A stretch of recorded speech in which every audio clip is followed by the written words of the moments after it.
to the collector on YouTube. Alright, so we're back with part 4. We are going to go ahead and go to part 5 to finish this particular series on the modifications and upgrades for the SCX24 by Axial.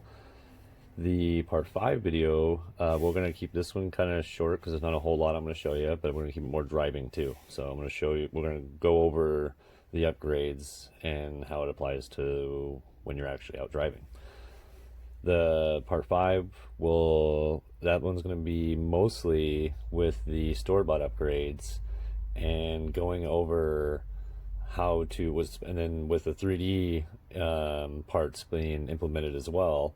We'll go over the installation, some tricks, and some stuff that he went over, had to go through while doing a lot of these. I heard that some people are having to glue their brass wheel weights in when he actually didn't have to do that. They were very, very snug. So we're going to kind of show the differences and see why it's different. You know what I mean?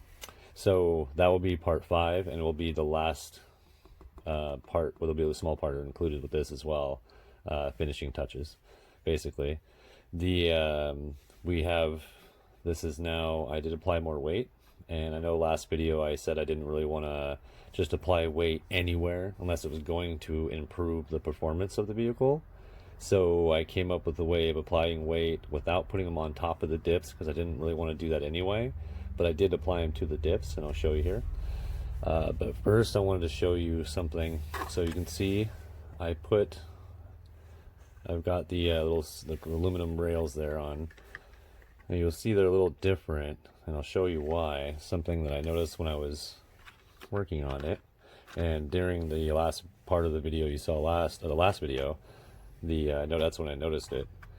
And you can see I've got the battery in here and everything, and you'll see my light harness. It's not permanent yet. I haven't figured out exactly how I want to mount it, but it's amazing light. It's super bright.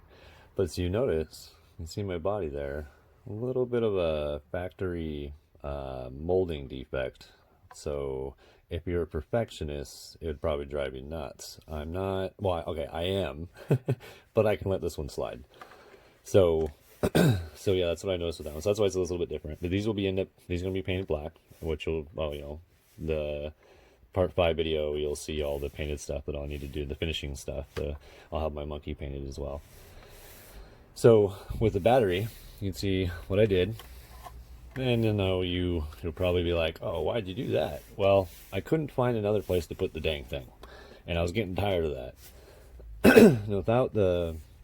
Because I'm kind of trying to stick with the free upgrades, I didn't want to come up with a 3D printed thing, which would totally just fix all that, and I wouldn't have any problem with it.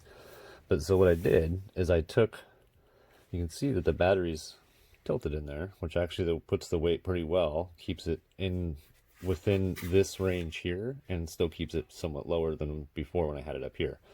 So I used the strap that held the battery in from originally on the oh my goodness, the battery shelf there. I took that, and that's just wrapped around the chassis. And then you can see from when I did in the last one, we have that metal bar here. So it's right there. So that's obviously gives the chassis more durability, but also pinches this in here. And you'll see it just slides in and out. And it's just pinched in there. Something really simple. And it works exceptionally well. It doesn't hit anything. It's in there really, really snug. I've already rolled this and dropped in all that kind of stuff, and it hasn't moved. It mounted well. Oh, I'm sorry. I am so sorry if you had to suffer with that. I know that can be annoying. But yeah, so that's what I did with the battery, and it works out really well. You'll see in the test drives, it's things running really great. I have, with the math, it should be around 12 plus ounces now. It doesn't seem to infringe on the motor too much, which is great. I haven't had any power drops either, which is great. You can see the ESC is doing great in there as well. So where I mounted these weights, you'll see here, right there. And yeah, so you'll see I got weights in the back here. Doesn't interfere with anything. These are, I believe, 10 to 11 gram weights. I have to double check, and I'll put it in the description. But I just smashed them down, turned them, smashed them more, turned them, smashed them more until I get them to the shape I want, and then kind of smoothed them out. And then end up using the adhesive I use, which is the reason I use this adhesive. It doesn't have the acetone in it, and so if this ever comes off or I want to remove it, it doesn't do any damage to the plastic, and a little bit of alcohol will remove the adhesive from what's on there, but it holds almost better than super glue. Good stuff. And so you see how I have it here too. And so that's what's keeping it real low, because the brass dip covers are amazing, and that's why they're on here, even though it's a free upgraded, style, mostly free upgraded style. But I wanted it works so well, why not apply it to the back? As it doesn't put too much pressure on my motor, which is amazing. And yeah, so that's kind of the small stuff I've done so far since the last video. You'll see that. So these will be painted black. These will be painted black as well. So it'll be all hidden. You can see that these were painted red. I did it on purpose because I kind of wanted that rustic look. I don't know if you can see if I achieved that or not. They've been scraped up. I wanted them to look like old used metal. I was experimenting. So, but yeah.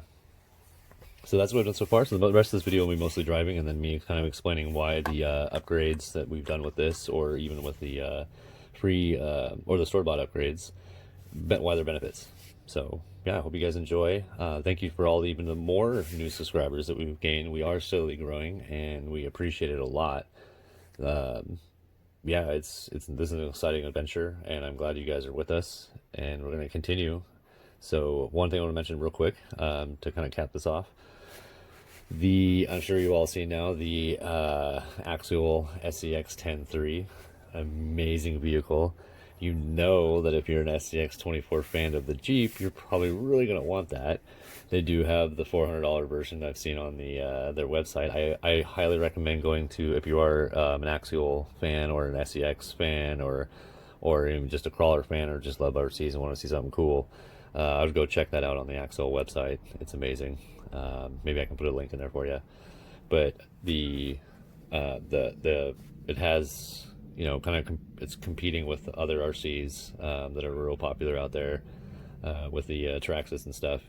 But the dig feature is amazing, and you should check that out. So yeah, all right, you guys have a great couple days. I know we're all kind of trapped inside, and hope everybody's staying safe, and everybody's got to keep their distance and all. So a great way to do that is go out and play with RC. And remember, if it's not broken, you're not playing with it.